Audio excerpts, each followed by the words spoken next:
Բոլորիդ հայտնի է, որ մեր երկիրը սերմերով ապահովված չէր եւ շատ հաճախ գյուղացիական տնտեսությունները ցանում են իրենց ձեռքի տակ ունեցած իրենց սերմը, իրենց կողմից հավաքված, որը չէր վերարտադրվում, բարձր ուրեմն բերքատվություն չէր ապահովում։ Այդ առումով մենք պետական ծրագիր մշակեցինք եւ 2011 թվականից Ռուսաստանի Դաշնությունից ներկրվեց ամեն տարի ելնելով գյուղացիական տնտեսությունների պահանջարկից, որը ապահովում է ամբողջ պահանջարկի ծավալները, ուրեմն ցորենի, գարու եւ այս տարվանից էլ առաջին անգամ մենք ներկրեցինք նաեւ կերային կուլտուրաների սերմեր, որը տալիս են գյուղացիական տնտեսություններին մատչելի գներով,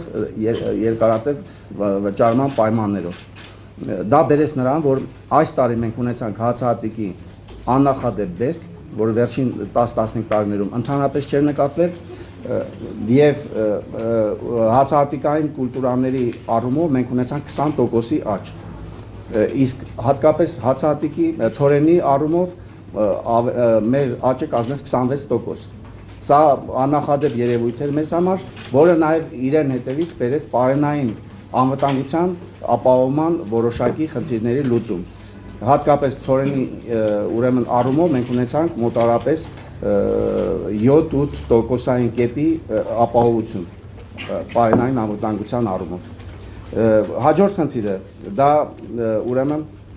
անասնաբուծության ոլորտում նկատված ուրեմն արձանագրված աճն է գլխաքանակի։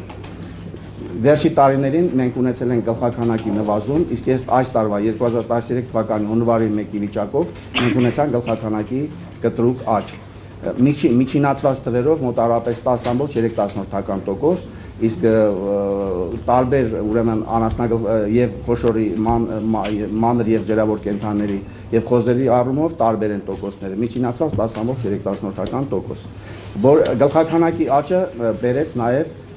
կենդանական ծագման մթերքների ծավալների ավելացման։ Մինչև տարվա վերջ մենք կունենանք մոտավորապես 8%-ի աճ անասնապահության ոլորտում, որը մեր վերջին տարիների համար սա շատ լուրջ ցուցանիշ է։ Եվ կարողացանք այս աճի ապահովման արդյունքում շուկաներում ուրեմն գնի ծավալների նվազում նկատել, հատկապես դեկտեմբեր ամսին գինը միանգամից շուկայում ընկավ, դա պայմանավորված էր ծավալների ավելացման հետ, հիմնականում, որը մենք գրանցում ենք մեզ մոտ։ Այն պետական օժանդակության ծրագրերը, որոնք անցյալ տարի եղան, դրանք շարունակական են լինելու եւ հանրապետության նախագահի հանձնարարությամբ, ինչպես նաեւ վարկերի տոկոսադրույքների սուբսիդավորումը, որը մինչև այսօր արդեն գյուղացիական տնտեսություններին տրվել է ավելի քան 50 միլիարդի վարկ եւ դրանից օգտվել են 59400 գյուղացիական տնտեսություններ։ Սա մեծ թիվ է մեզ համար, որովհետեւ առաջին անգամ է դա կազմակերպում եւ կարեւորը նա է, որ եկող տարի նույնպես այս ծրագիրը շարունակվելու է։ Մեզ համար ամենագլխավոր խնդիրներից մեկը դա մեքենատրակտորային պարկի թարմացման խնդիրն էր։ Անցյալ տարի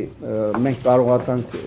առաջին անգամ մեր հանրապետություն ներկրել մեծաքանակ տրակտորներ եւ գյուղգործիքներ։ Եվ հիմնական ուրեմն խնդիրը նա էր, որ մեր հանրապետության նախագահի եւ Բելարուսի հանրապետության նախագահի պայմանավորվածությունների համաձայն այդ տեխնիկան մեզ տրամադրվեց, կարելի ասել ինքնարժեքով։ Մենք առաջին ծրագրով ուրեմն որը նաեւ լիզինգային պայմաններով տալիս են գյուղացիական տնտեսություններով, կարողացանք ներկրել 120 տրակտորներ եւ 145 գյուղգործիքներ։ Տրակտորները ամբողջությամբ վաճառվել են, գյուղգործիքների մոտավորապես 70%-ը վաճառվել է եւ շարունակում է վաճառվել։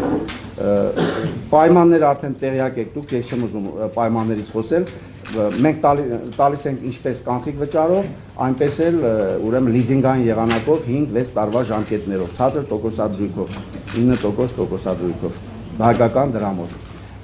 Բացի դա, մեր այն ծրագիրը, որը հիմնականում ուղղված է անասնապահության ոլորտի զարգացմանը, արոտավայրերի բարելավման ծրագրի մասն է խոսքը, այդ ծրագրով նույնպես ստեղծված կոոպերատիվներին մենք տրամադրել ենք արդեն 67 տրակտորներ եւ 360 տարբեր գյուղատնտեսական տեխնիկաներ, որոնք արդեն կոոպերատիվների կողմից շահագործվում են։ Եվ դա աննախադեպ երևույթ էր, որ այսպիսի ծավալներով մենք առաջին անգամ կարողացանք մեր հանրապետության ներկրել գյուղտեխնիկա։ Սա եկող տարվա համար արդեն մենք պայմանավորվածություն ենք ձեռք բերել, որ շարունակվի երկրորդ փուլի ներկրումը, դա կլինի հունվար-փետրվարից հետո, Գառնան գյուղատնտեսական աշխատանքների համար արդեն մենք լրացուցիչ կներկրենք ամբողջ պահանջարկը գյուղացիական տնտեսությունների բավարարելու համար։ Միաժամանակ մտածում ենք եկող տարվա համար նաև կոմբայնների խնդիրը լուծել։ Եթե մենք կարողացանք տրակտորների եւ գյուղգործիքների խնդիրը լուծել, մեզ համար մնում է դեռևս անլուծելի կոմբայնների խնդիրը, որոնք հնացած են ամբողջ հանրապետության մասշտաբով, ուրեմն կորուստները շատ մեծ են եւ մենք աշխատում ենք այդ ուղղությամբ, արտադրող ձեռնարկության հետ, դա Ռոսսելխոզմաշն է, որի հետ պայմանավորվածությունների արդյունքում մենք եկող տարի արդեն կներկրենք նաեւ համապատասխան պահանջը բավարարելու համար կոմբայններ։ Մեզ համար ամենագլխավոր խնդիրներից մեկը մնում է ուրեմն ոլորտի տնտեսվարման ձևերի կատարելագործումը։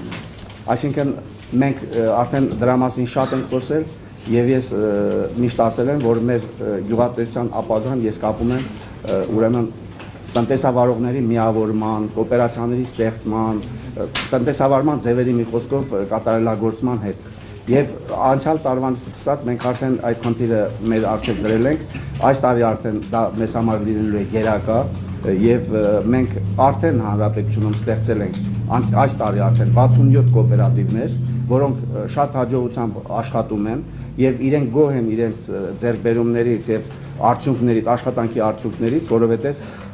անհամեմատ ավելացել են իրենց եկամուտները։ Այ եթե դուք լինեք գյուղերում, այն գյուղերում, որտեղ որ կոոպերատիվներ ստեղծվել են, դրանք հիմնականում զբաղվում են անասնապահությամբ, իրենք ամբողջապես լուծել են իրենց իրացման խնդիրները, ուրեմն վաճառքի ծավալները համապատասխանեցնում են մթերող կազմակերպությունների հետ, գները իրենց համար արդեն պարզ են, ինչ գնով պիտի իրենք կարողանան այդ իրենց արտադրած կաթը իրացնել եւ այդ խնդիրները իրենց համար արդեն լուծված են։ Հիմա մենք խնդիր ենք դրել մեր առջև, որ եկող տարի սա պետք է լինի շարունակական, իհարկե սա շատ բարդ եւ դժվարին խնդիր է եւ երկարատև խնդիր։ Սա 1 տարում կամ 5 տարում անլուծելի է, բայց սա լինելու է անընդհատ process, որ մենք կարողանալու ենք եկող տարվա համար հատկապես միջազգային կառույցների աջակցությամբ եւ նրանց խորհրդատվությամբ մեր երկրում իրականացնել այս կոոպերացիաների ձևավորման խնդիրը։